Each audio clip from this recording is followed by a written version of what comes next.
hoy vamos a hablar de nearshoring y demanda energética. Y a mí me gustaría empezar proveyendo cierto contexto, pero antes de ello haciéndole dos preguntas aquí a la audiencia. ¿Quién considera que la energía es el principal driver para que se genere en realidad el beneficio del nearshoring en México? Si me ayudan levantando manos, sé que tenemos gente en virtual. Veo pocas manos. Energía y agua, dicen por ahí. Okay. Energía como principal driver, algunas manos. Y ¿quién considera que en el mundo del nearshoring la ventana de oportunidad es de aquí al 2030, más o menos, en 8 años? Otra vez me ayudan con sus manos arriba. Vemos por aquí. Entonces, creo que va a estar interesante las preguntas que vamos a recibir. Bien, pues si les parece bien, me gustaría primero dar cierto contexto para que todos podamos partir de un mismo conocimiento. Y para ello me voy a permitir darles algunos datos del documento que se publicó el año pasado, en 2023, en el PRODECEN, en donde se habla precisamente de dónde estamos parados como país en el tema de consumo energético. Como bien saben, el PRODECEN pues tiene todos los pronósticos de crecimiento de la demanda oficiales, ¿no? El consumo de electricidad, de acuerdo al PRODECEN, se estima que mantendrá su tendencia de crecimiento y potencialmente rebasará las proyecciones. Se estima que a lo largo de los siguientes 15 años, es decir, desde el 2023 a 2037, el consumo neto de energía eléctrica del país estaría incrementando a razón del 2.5% en un escenario base. Sabemos que no todo el país tiene el mismo nivel de infraestructura. La región de la península de Yucatán, Campeche, Quintana Roo, Yucatán, tienen un déficit importante de lo que corresponde a la generación eléctrica. Y tendrán, por ende, que hacer un mayor esfuerzo en la tasa de crecimiento para poder hacer un cambio con el resto del país. Habiendo dicho esto, platicando de manera general sobre el tema del nearshoring y la demanda energética, me gustaría abrir el panel haciéndole la primera pregunta a Andrés.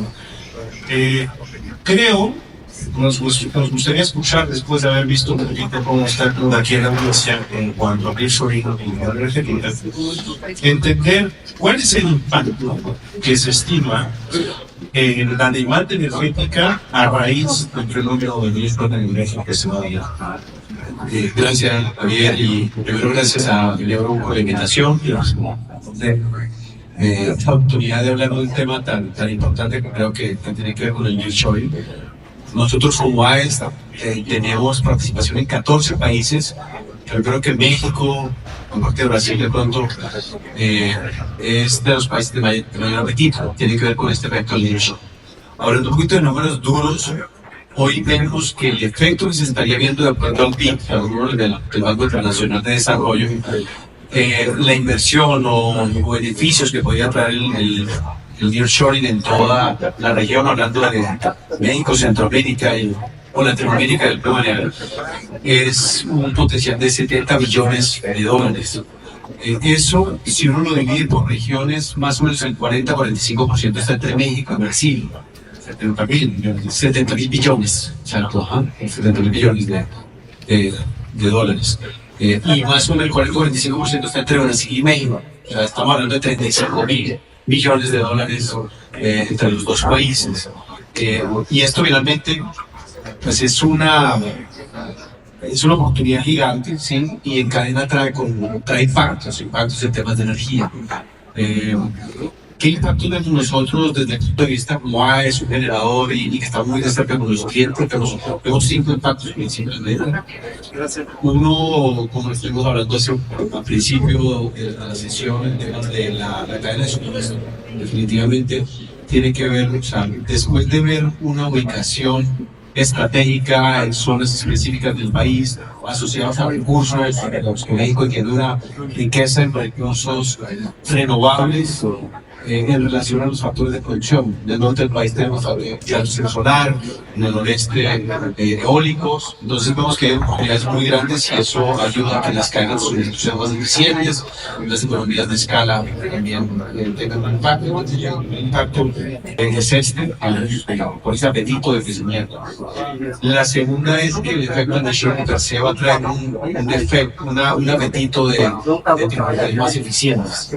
Sí, todas las grandes empresas que están buscando posicionarse en México son empresas globales que están buscando energías eficientes con niveles altos de confiabilidad, ¿sí? Sus procesos no enseñan por el cine, entonces esto tiene un impacto gigante. Lo otro es el agricultor renovable. Todas están con una necesidad altísima de cumplir sus objetivos renovables. Por eso lo que comentaban que el Senior Shell va hacia hasta el 30. Yo de pronto me gustaría que fuera un poquito antes, porque muchas de ellas están buscando también que sus compromisos renovables sean antes de esta época. Estos atributos renovables que no solamente se compra certificados, aire, bonos de carbono, sino que la generación y la producción sea hecha en sitio, en el país, y de alguna manera pueda tener esa sabiduría de generación a su consumo. Cuarto punto vemos las prácticas sostenibles. Esto va ligado a que cada vez las sostenibilidad, ser más sustentables,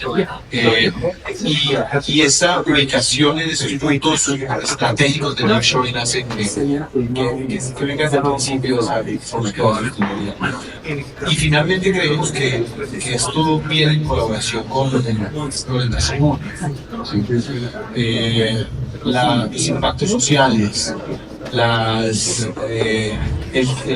oportunidad de generar trabajo, la modernización de carreteras, la modernización de redes eléctricas. Entonces creemos que finalmente tiene impactos positivos y a escala. Entonces yo creo que eso es un poco lo que Muchísimas gracias, Andrés. Creo que en efecto se ve el tamaño de la oportunidad para México, y como dices, no nada más para México. Al final del día, este fenómeno de relocalización es hacia Latinoamérica, es atraer cerca entonces el consumo. Nayeli, ¿qué tecnologías, qué prácticas existen para poder lograr eficiencia energética? ¿Y qué tan importante es el tema ambiental en la toma de las decisiones del transporte?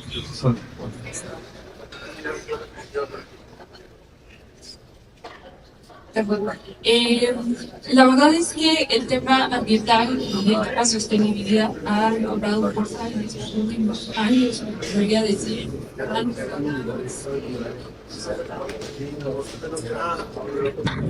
Antes se hablaba más del tema como separación de residuos, cuestiones de cuidado del agua, pero particularmente el tema energético ha cobrado mucha fuerza y sí se ha visto involucrado mucho en la toma de decisiones de las organizaciones. Obviamente no ha sido un cambio fácil en esta toma de decisiones, porque tenemos que ver la sustentabilidad como no solo está en nuestra agenda, sino como el corazón de todo lo que hacemos, ¿no? Entonces es importante considerar esto en estas prácticas, buscar tecnologías en pro de la eficiencia energética. Como primer paso, en Scheffler, que es lo que tenemos, cuando tenemos sistemas de gestión de energía, ¿no? Al igual que un sistema de seguridad de salud, un sistema de seguridad ambiental, y curiosamente nace el tema también sustentabilidad por el cumplimiento a todos estos objetivos que están ligados también a los requisitos de muchos de nuestros clientes, transformadoras, también la industria de la exportación, producimos también rodamientos en algunas partes. Entonces todo esto se liga y desde ese punto de vista lo tenemos que incluir en la toma de decisiones. ¿Qué prácticas y tecnologías? Pues para muchas de las que ya hablaron mis otros colegas panelistas, ¿no? Respecto a energías renovables. Nosotros estamos explorando ahorita el tema de biometano para nuestros sitios, dado que el gas natural es una de las energías que más consumimos en los procesos de tratamiento térmico, pero también algo que no podemos dejar de lado es conocer nuestros procesos a profundidad, y por ahí mencionaba en lo de los paneles anteriores que en los procesos de la ingeniería está mucho de lo que podemos necesitar, ¿no? Para lograr esta meta desde evitar el uso de la energía hasta un ahorro directo en el consumo de la energía, que lo podemos ver incluso contrafactor de nuestros consumos año con año. Y hay cantidad de dispositivos, tecnologías que muchos, incluso proveedores, desarrolladores de estas, pues ya están en oferta, ¿no? Desde ahorradores de gas, por ejemplo, el tema de energía renovable que ya mencionábamos mucho, y algunas otras que incluso van mucho al tema de calderas, también el tema del agua, o sea, no dejando de lado el tema de agua, que también es muy importante. Entonces, todas estas prácticas nos ayudan a reducir nuestras emisiones, ¿no? Y en Shefla tenemos tres pilares, que es la parte ambiental, la parte social y de gobernanza, y curiosamente la parte ambiental tenemos lo que hacen productos verdes, materiales verdes y producción verde, ¿no? Entonces, dentro de la producción verde lo que buscamos es, dentro de la manufactura, integrar prácticas que nos permitan optimizar nuestros procesos y mejorarlos, mejorar los procesos de la energía. Estos procesos. Si bien a veces decimos que es un ahorro, no lo vamos a ver tan directamente, porque conforme incrementa la demanda de nuestros productos gastosos, energéticos, también tienen que ser, pero tenemos que buscar el uso de los mismos, buscar energía renovable que sustituyan las actuales fuentes de energía. Es interesante. Entonces, creo que estas prácticas las podemos integrar, pero considerando todos los procesos, también en la parte de materiales verdes, compra verdes incluso, que es una parte muy importante y tiene que ver mucho con el tema de desarrollo de proveedores incluso en la región, para poder reducir nuestras emisiones de CO2, mejorar nuestros materiales en las regiones. Entonces, creo que ya viendo esta perspectiva, todas estas prácticas se integran. Muchas gracias, Nayeli. Creo que aquí han llegado los importantes. Necesitamos energía verde, cadenas de suministro verde. Estábamos hablando hace ratito de la importancia de la energía. Vimos algunas manos. Yo también coincido con que probablemente el tema de energía, agua, talento son sumamente importantes para poder lograr traer la oportunidad de reshoring. Pero ahí te va a echar creo que aquí compartimos una tesis, ¿no? ¿Por qué pensaríamos que la energía puede ser este driver de las inversiones relacionadas a insumos? Bueno, el costo de los insumos siempre es un driver, ¿no? Primero que existan y luego el costo. En el tema del nearshoring hay un reto bien importante en todos los sentidos, ¿no? Para que haya nearshoring, y depende de la región específica, pero necesitas obviamente energía, necesitas agua, necesitas obviamente infraestructura, naves industriales, telecomunicaciones, todo lo que implica, dependiendo del tipo de empresa que va a llegar, personal capacitado, ¿no? Y aparte, pues también incentivos o una regulación, lo voy a decir así, que ayuda, ¿no? Si no se da todo eso, toda esta combinación, pues empezamos a batallar para el mundo, ¿no? Nosotros que estamos especializados en el tema de energía, lo estamos viendo en el día a día. O sea, yo no quiero ver el nearshoring como, para llegar al nearshoring, estas varias capas de atención en el tema de energía para poder tener una oferta competitiva. Primero, estamos viendo y se ha comentado que a nivel doméstico y a nivel pyme, todo se está electrificando. El coche eléctrico, en todos los sentidos, para entrar en temas tecnológicos, pero el consumo eléctrico per cápita se está cada vez más intensificando. De hecho, se ha hablado hasta que es un derecho humano el tema de electricidad. Bueno. Luego tienes a las empresas mexicanas, no tan llamativas, porque no están vinculadas a grandes cadenas productivas, pero que van creciendo muy fuerte. Tenemos muchísimos clientes de ese tipo y muchos, el nombre del juego es, todos los días es, necesito incrementar mi demanda contratada con CFE. Cuando llegas a ese tema, pues todos sabemos el camino que hay que transitar, pero todos, estamos hablando que la empresa mexicana normal de diferentes sectores, la industria, está incrementando. Ahora, vienen las empresas internacionales grandes, conectadas con grandes cadenas productivas que también están creciendo, ¿no? Y después de todo, esa demanda energética viene el nearshoring. Entonces, para poder atraer al nearshoring, tú tienes que hacer un espacio tal de oferta de servicios donde ya pudiste atender. Si no, vas a hacer un crowding out donde vas a empezar a atraer empresas y vas a empezar a encarecer los servicios para todos los demás para abajo. Entonces vas a sacar un problema social al revés, ¿no? Y se vuelve bastante problemático si no hay una buena planeación. La otra vez platicábamos con gente en Yucatán que querían sumarse a este tema del nearshoring y el puerto de Progreso, etcétera. Digo, está perfecto, pero no hay energía. O sea, hoy no tienen. El que esté allá, el que ha pasado los últimos veranos allá, sabe que hay apagones, ¿no? Al menos que hayan estado en un resort 5 estrellas, pues, si le caminan un poquito por la periferia van a ver una planta de diésel o de gas LP trabajando 24 horas en Quintana Roo. Porque tenemos muchos clientes cadenas. Entonces, pagando a 12, 14 pesos el kilowatt, porque eso más o menos cuesta de diésel y de 7, 6 pesos costo nivelado con gas LP, ¿no? Entonces, dando ese contexto, pues el tema energético es fundamental. Si no hay una planeación estratégica real, sin parches desde la generación, transmisión, distribución, planeación y incorporando tecnologías nuevas, en la mañana se habla de almacenamiento y otras tecnologías, no va a llegar. O si llega, porque es muy atractivo, porque a un gobierno estatal le puede llamar la atención, porque bueno, tiene implicaciones interesantes en impuestos, en recaudación, en empleo, lo que va a provocar son problemas, ¿sí? Y que haya apagones en otros sectores donde no hay tanta influencia. Y empieces a generar un problema social derivado de eso, o encarecimiento de todo. Entonces, la energía es estratégica en este tema del nearshoring, y si no se resuelve, pues no va a llegar o va a causar un problema. Coincido completamente. Nosotros dentro del KPMG hemos estado viendo mucho interés de compañías internacionales en invertir en México en lo que nosotros denominamos el soft landing, ¿no? Oye, bueno, ¿a dónde llego? Y a lo mejor existen las condiciones desde el punto de vista de infraestructura, pero ya no hay capacidad o disponibilidad eléctrica, y al final del día ese puede ser un deal breaker.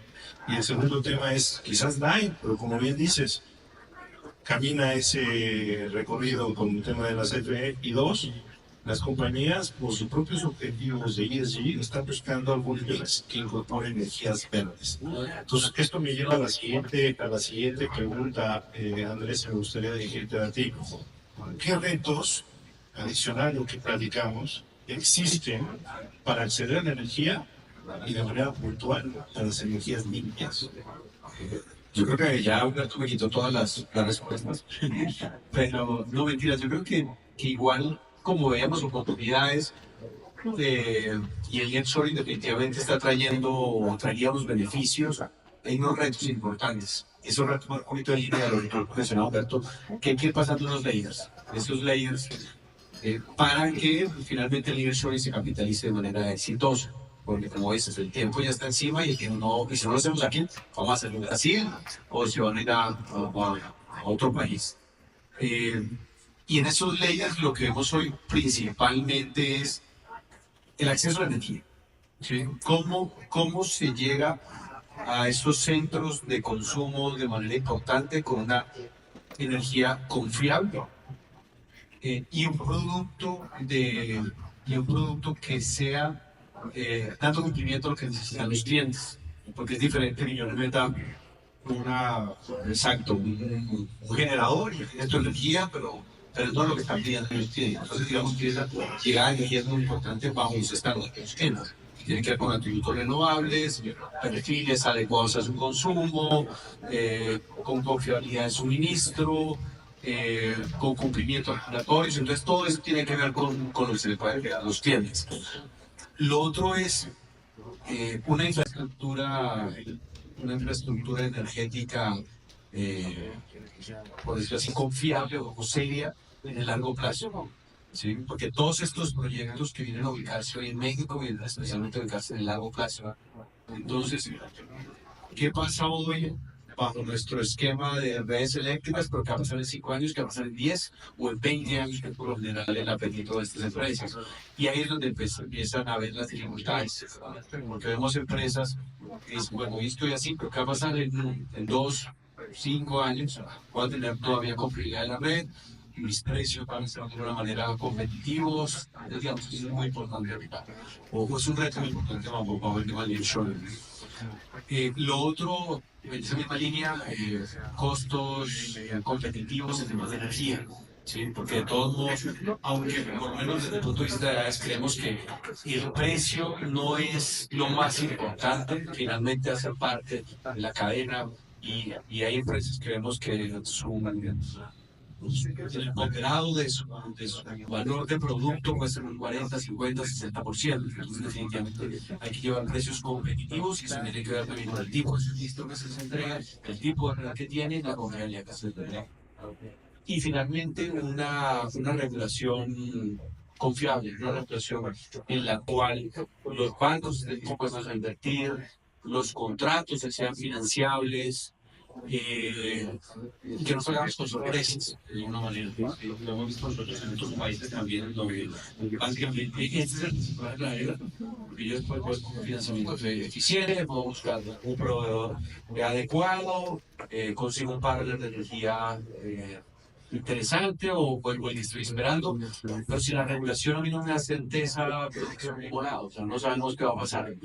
Entonces, yo creo que la suma de todas esas cosas hace que hoy esos retos, sus leyes, como lo ha puesto Humberto, podamos llegar a un producto y a una oferta que decida para el nicho. Enterado. Pues hablamos de retos de tener certeza jurídica, hablamos de retos de financiamiento para este tipo de proyectos y de 3 condiciones importantes en la energía, ¿no? O sea, suficiencia energética, energía a buen precio y energía verde. Humberto, me gustaría aquí platicar contigo, que nos compartas en este sentido más amplio, más allá de la compañía per se. ¿Cuál es el papel de las cadenas de suministro y cómo se puede llegar a lograr la sostenibilidad dentro de esas cadenas de suministro?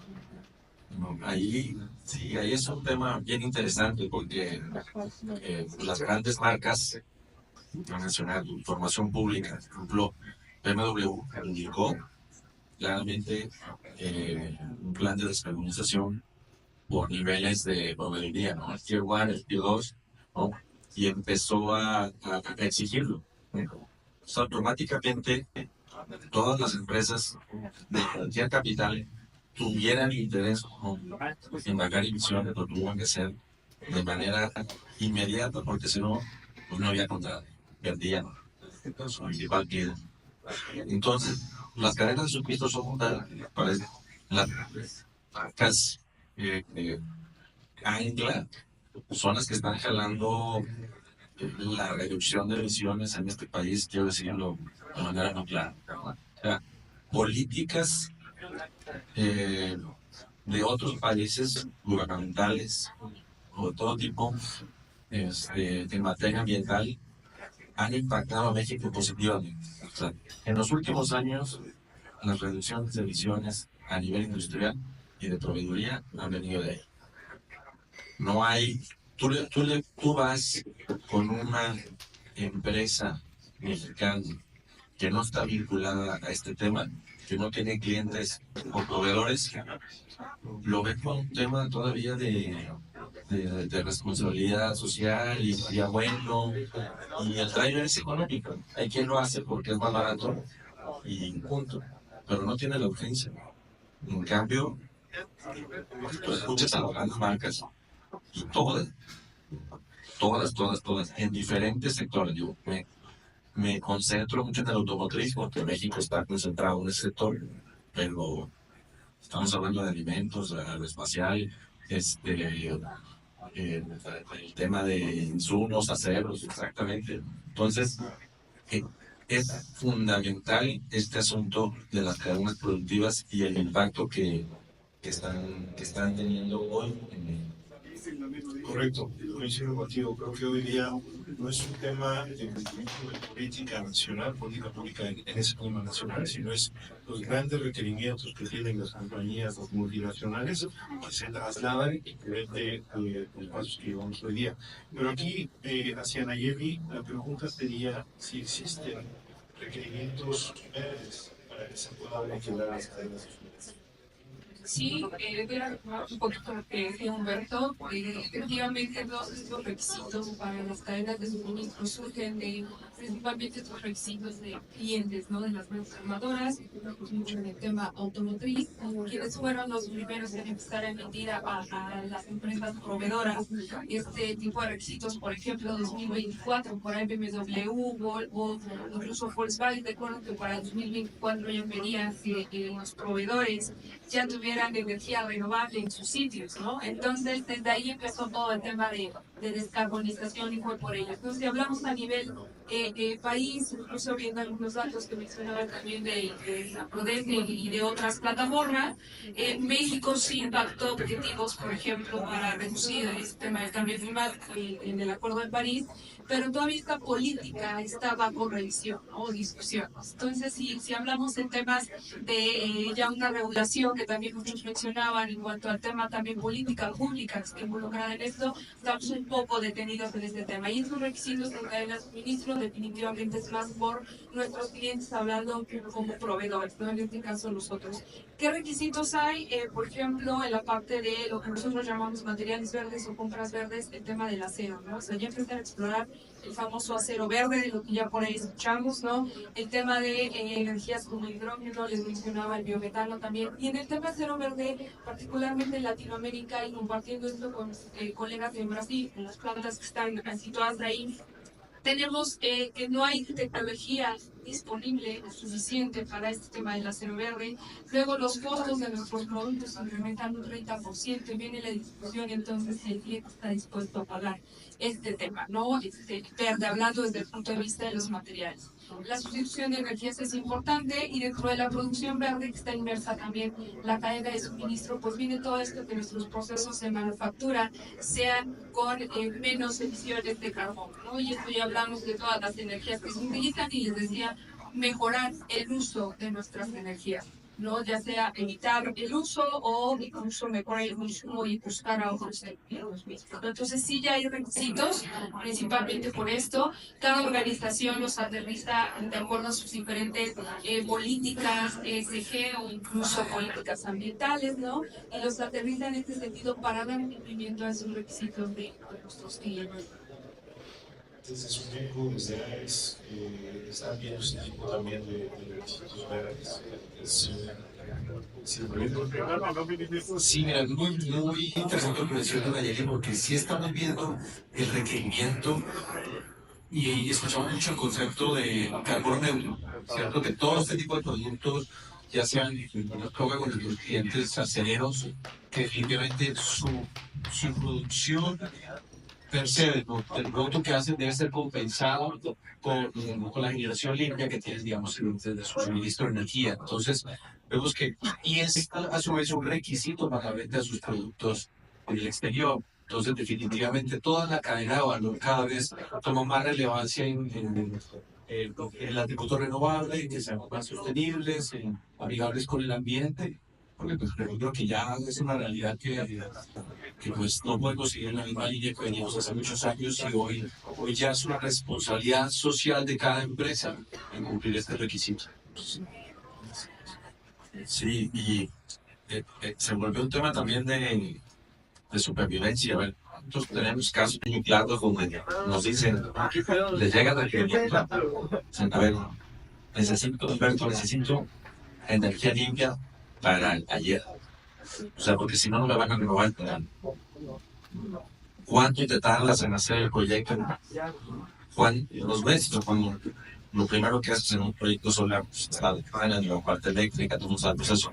Cuando los primeros paneles están tomando fotos, están hablando, mira, ya estamos trabajando, mandando evidencia, nos piden el contrato, le mandan copia a la marca. O sea, es un tema para algunas empresas de urgencia, aunque no lo tenían consciente cuando les llega el requerimiento, a veces empresas extranjeras que llegan aquí y que dicen, bueno, pues llego y contrato suministro calificado, energía limpia.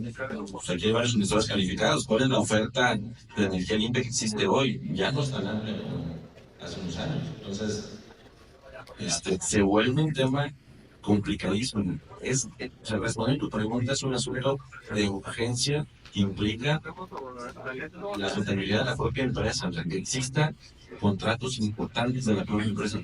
Si no cumples estos requerimientos, no sigues, o sea, tienes que dedicar los recursos. Entonces, sí es muy importante ese tema. Y gracias, Gabriel.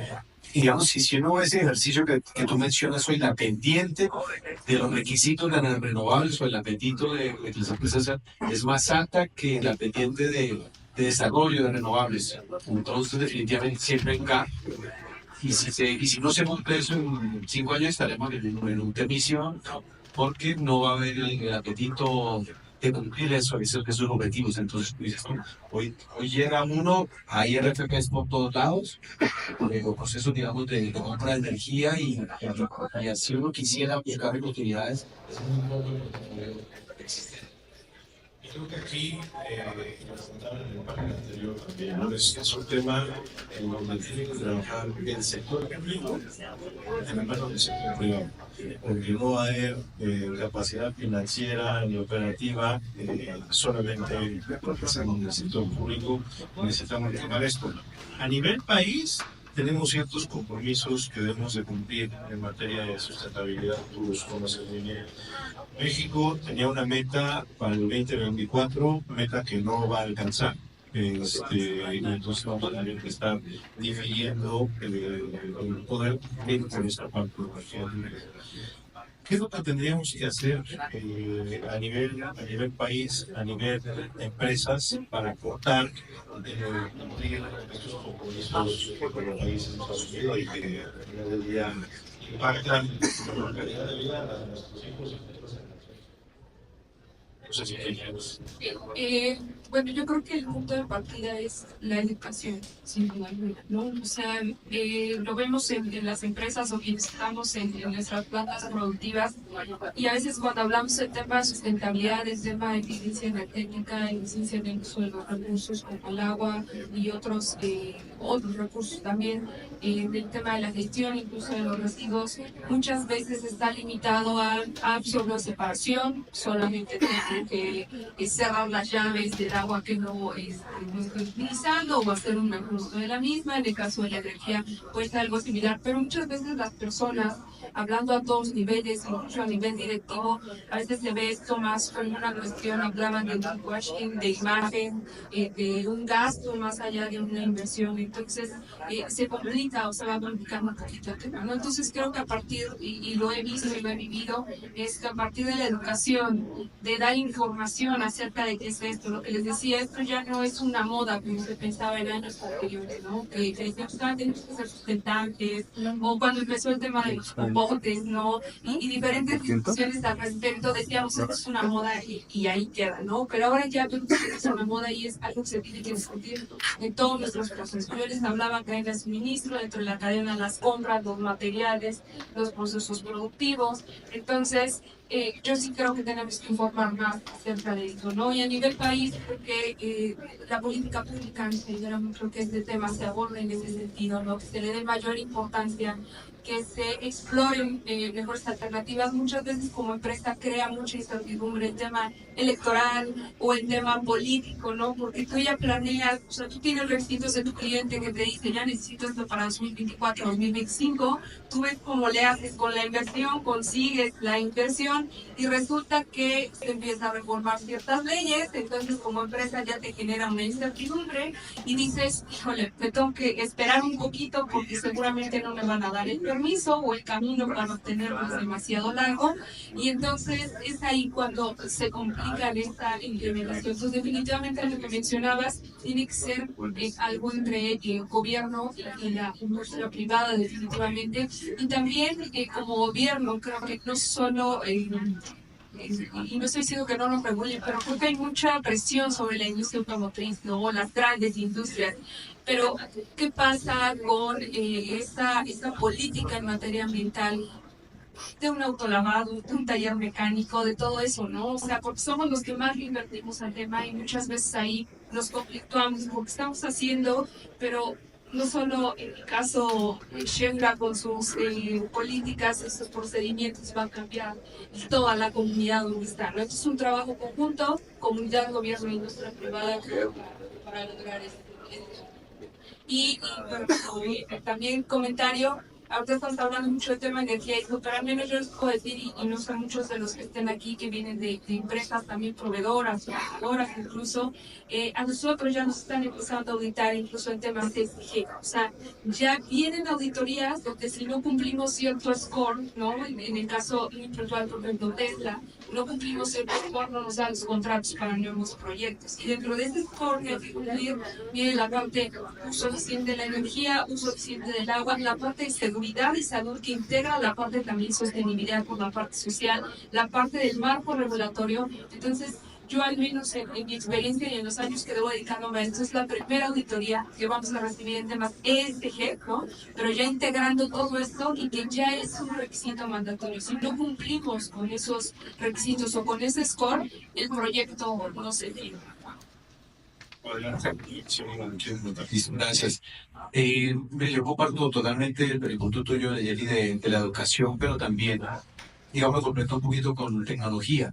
Sí, creo que definitivamente la mayoría de las empresas de nosotros o tienen un corporativo en otro país o operación en otro país o el know-how de cómo funcionan los otros países y eso debe ser un beneficio para México, ¿sí? Creo que entre más competitivos seamos desde el punto de vista tecnológico y podamos trasladarle esa eficiencia a la demanda, al usuario final, al beneficio del país, pues digamos, ahí nos llegamos a otro nivel. ¿Qué vemos hoy nosotros?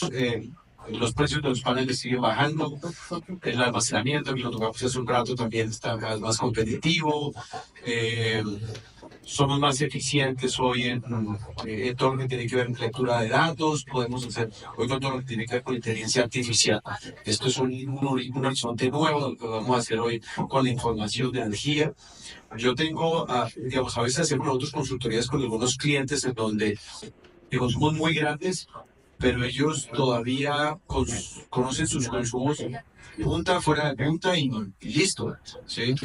Y no saben qué pueden llegar a ser niveles más allá y cómo pueden manejar todo esto en beneficio de su propia producción. Yo creo que como responsables de las empresas, como responsables en un país que nos da estas oportunidades, yo creo que la parte de la educación, que yo creo que es muy importante ese proceso de organización, pues la tecnología tiene que estar ahí vigente para todos. Sí, de acuerdo. ¿Quieres agregar algo adicional? Solamente el punto de, hablando de las metas, el asunto de la velocidad, ¿no? Que es fundamental. Yo creo que es un hecho que va a ocurrir la transición. El asunto es qué tan rápido. Y el riesgo de transición también es un elemento importante, que implica muchísimas cosas. O sea, una transición rápida desde el punto de vista de objetivos de cambio climático, pues es súper positiva, pero ¿qué estás dejando atrás? Entonces, tú tienes que hacer un mecanismo de manera tal que incluyas a toda la sociedad en esa transición. O sea, la transición crea muchísimo. Está comprobado, ¿no?, que todo el tema del cambio climático genera muchos empleos de calidad tecnológica aumentado, pero ¿cómo vas migrando esa parte?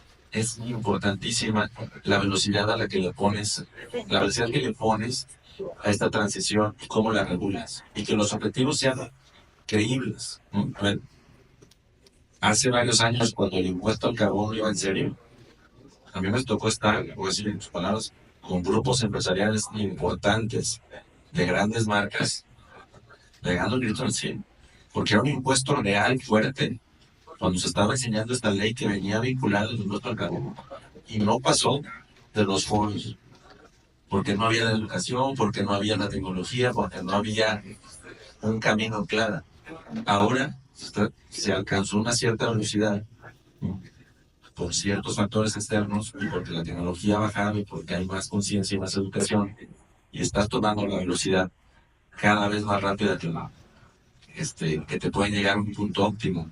Pero es bien importante cómo toda la economía va caminando en un sentido y toma una velocidad. No sé si me estoy dando a entender, pero la velocidad a la que lo haces es bien importante. No nada más si lo estás haciendo, sino a qué velocidad. Es fundamental como que tengan los mecanismos adecuados para que ir haciendo todo esto de una forma benéfica y que no te cree problemas sociales. También es bien. Y ese 35% de como país teníamos efectivamente dice que no vamos a la velocidad que deberíamos ir, ¿no? Entonces, educación, un trailer que me otro, el tema de financiamiento. Hoy día, cuando ves en las diferentes empresas que ustedes representan, necesidades de capital para hacer grandes proyectos, porque nosotros escuchamos desde el lado de la banca, las grandes fuentes de capital, invierten y quieren revisar justo lo que decías, ¿no? O sea, el tema de qué estás haciendo en materia de sustentabilidad, la información y informe de sustentabilidad, y dos, que un vector tenga acciones verdes, porque si no te cuesta más. Entonces, ahí se vuelve financiar, o te voy a hacer una tasa diferente si el proyecto no tiene este tipo de incentivos. Me gustaría también abrir preguntas al público, no sé la manera en la que vayamos a hacer esto, compartiendo micrófonos, y algo de lo que nos dice para poder abrir las preguntas al público. No sé si quieres alguna pregunta de parte de alguien. Por favor. Por aquí no sé si tuvieron.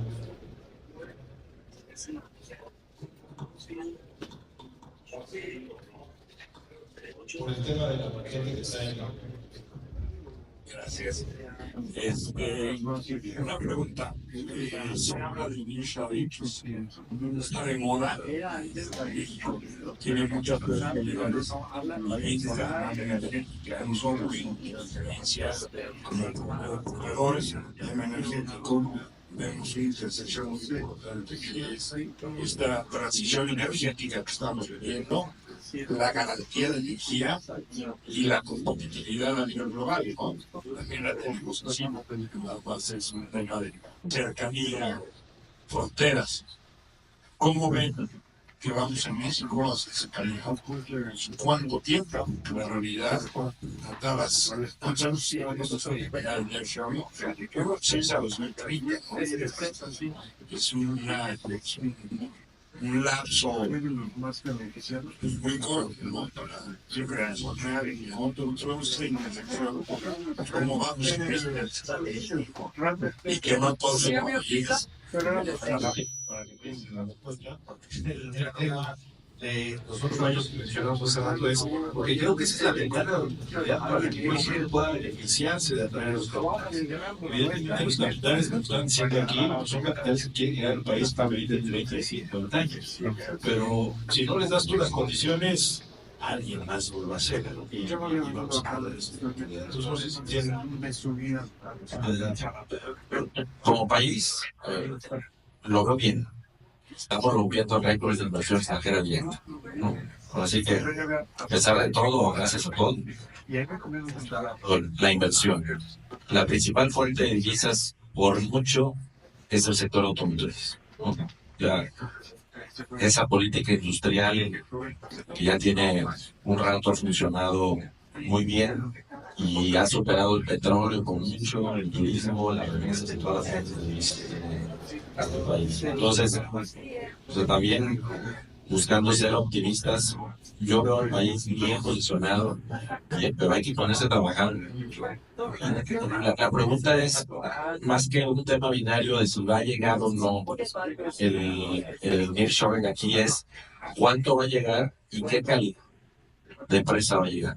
Si tú no ofreces condiciones adecuadas, pues la empresa que te conviene mucho, o sea, la gran empresa no va a llegar, tipo de nearshoring que a lo mejor no es tan benéfico y que te va a consumir recursos naturales y no te va a dejar un agregado para el mercado interno tan importante. O sea, no es nada más un tema binario si llega o no, sino de quién llega. Y cómo nos organizamos nosotros como país para aprovechar que esa empresa llegó, porque no sea una isla con proveeduría externa que cuando ya no encuentra las condiciones se vaya, sino que deje una huella y que todos mexicanos puedan aprovechar eso, ¿no? Entonces, desde mi punto de vista, yo lo veo bien, lo veo positivo. Del 2030, o sea, no te puedo definir si es 2030 o un poco más, pero la pregunta es ¿qué tipo de empresa tenemos que llegar? ¿Le van a llegar a mí? Porque les conviene a la siguiente. Gracias.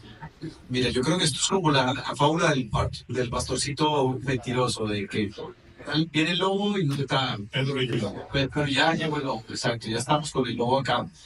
Ya hoy, ya el efecto del nearshoring, pues ya está pasando, ya vemos grandes conglomerados que están llegando, ya vemos unas zonas específicas del país que tienen unos clusters localizados.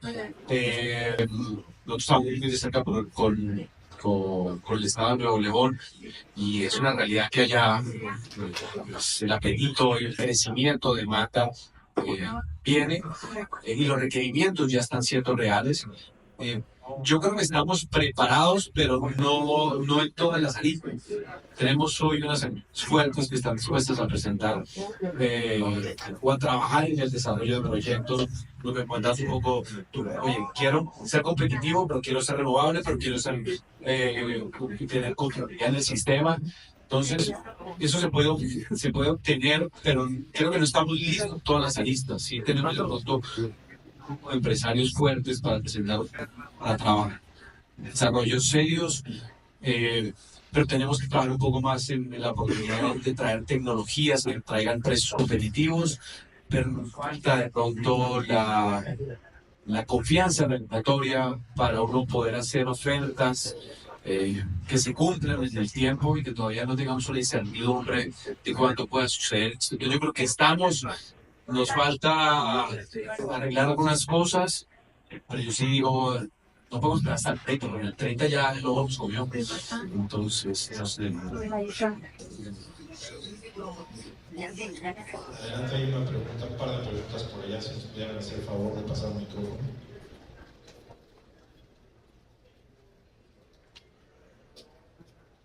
Preguntas. Ya, por allá.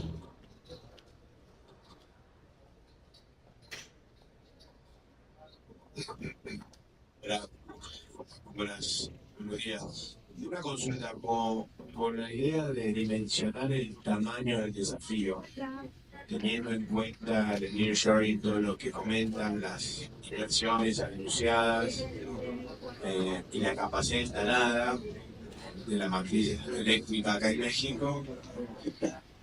¿Cuál es el déficit? Si existe una proyección del déficit de energía limpia, asumiendo que esas inversiones se capitalizan y obviamente asumiendo también que las obras de infraestructura eléctrica en algún momento van a estar vistas, ¿ustedes qué ven? ¿Qué tamaño?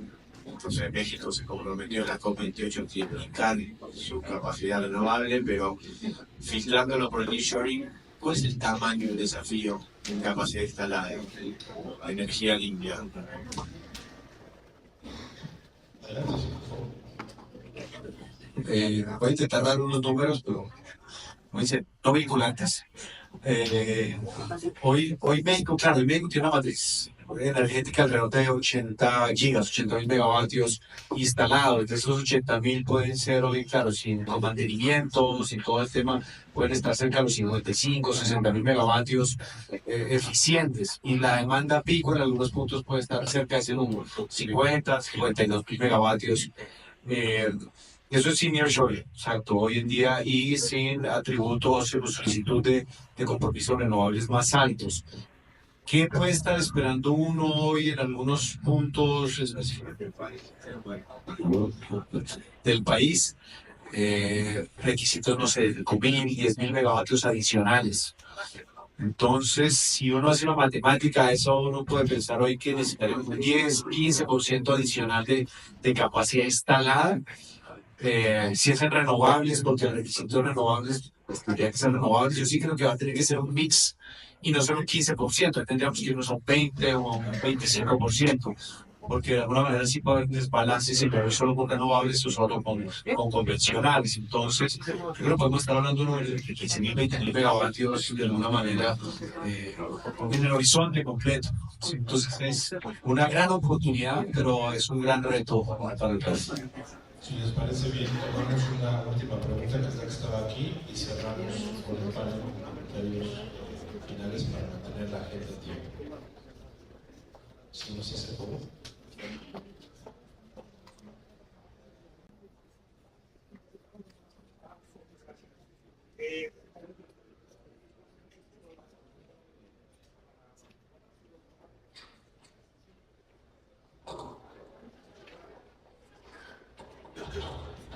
Muchas gracias.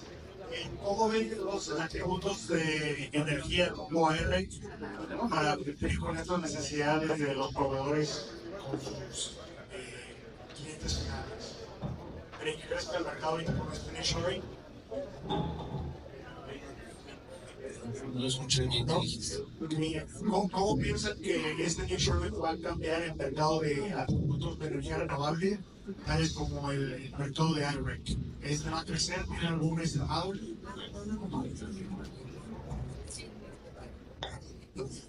La verdad es que nosotros es un instrumento que ya usamos comúnmente. Muchas empresas les piden certificar, ¿no? El ser mexicano tiene un objetivo que no es certificar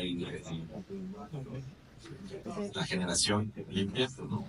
Entonces nosotros estamos, o sea, nos están demandando actualmente como para comprobar que realmente están teniendo esa generación. O sea, no existe, yo no he tenido el fondo de por qué me están pidiendo, pero algunas empresas grandes, como las comentaba anteriormente, nos lo están solicitando y lo estamos agregando en la oferta, ¿no?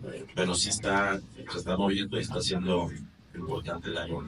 Pero la verdad es que se vuelve un poco confuso saber el fondo de esto, ¿no? A veces hay empresas que no creen porque necesitan certificar y dices como que el fondo, no hay otro tema o otro fundamento que estemos encontrando con los clientes que lo están demandando actualmente.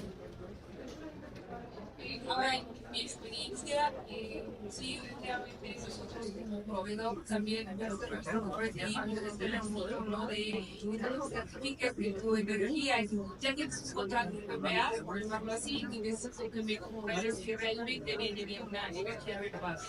Y entramos a todo este mercado de certificados internacionales, pero también ya hay organismos de certificación que de manera voluntaria tu empresa quiero que audites, ¿no? De dónde proviene mi suministro. Entonces es meramente voluntario, no hasta el momento que nos ha llegado el requisito, como dice Humberto, y te digo, tiene que ver con todo este mercado de certificados y con los requisitos de nuestros clientes, pero es solo darme el certificado, ¿no? Aquí lo importante es ver realmente de dónde viene nuestra energía, también en este mercado, pero ya hay organismos de certificación que ofrecen eso, ¿no?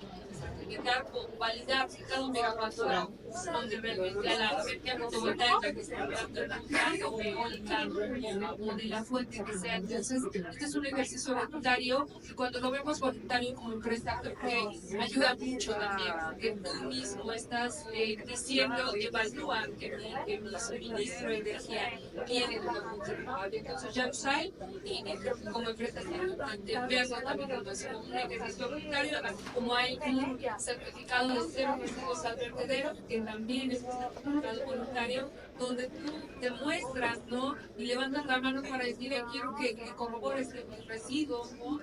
Todo se aprovecha de cierta manera y ya no van los rellenos sanitarios, es lo mismo. Muchas gracias. A lo mejor aprovecharía para darte la palabra y nos vamos a ver un minuto y vamos continuando eso. Perfecto, muchas gracias. No, yo estoy respondiendo un poquito y va muy en línea lo que estabas comentando. Es que yo creo que las empresas hoy están blindándose de ese double dipping, o sea, no quieren que, mira, te compro el papelito y ya, ¿cierto? De alguna manera sí quieren ver la trazabilidad. No de que el electrón llega desde allá hasta acá, pero sí que el electrón generado por lo menos está cumpliendo el requisito renovable. Entonces yo sí creo que todo este tipo de mecanismos van a funcionar. Ya tenemos sedes, nosotros tenemos países con bonos de carbono, incentivan el tema, pero yo creo que más allá de eso está confirmar que la generación que yo estoy recibiendo sí es una fuente renovable. Entonces va a ser un complemento de este tipo de certificaciones. Y finalmente yo creo que pues muy interesante nuevamente el agradecimiento por el foro a los compañeros y creo que esto es una oportunidad. Yo se me cuenta soy colombiano, pero México es uno de los países focos de crecimiento en aves y tiene que ver un gran porcentaje de la decisión de nearshoring. Dice nearshoring, yo creo que es una oportunidad que no podemos dejar. Como dicen en uno de los países dominicanos, esto es un mango ojito, ¿no? Que se puede agarrar y que hoy deberíamos no dejar que se nos vaya. Entonces creo que tenemos que trabajar todos, todas las cadenas de suministros, en ayuda con gobierno, en ayuda con el sector público y pues definitivamente veamos esa oportunidad para generar empleos y riqueza en el país. De acuerdo. Humberto, ¿algún comentario final?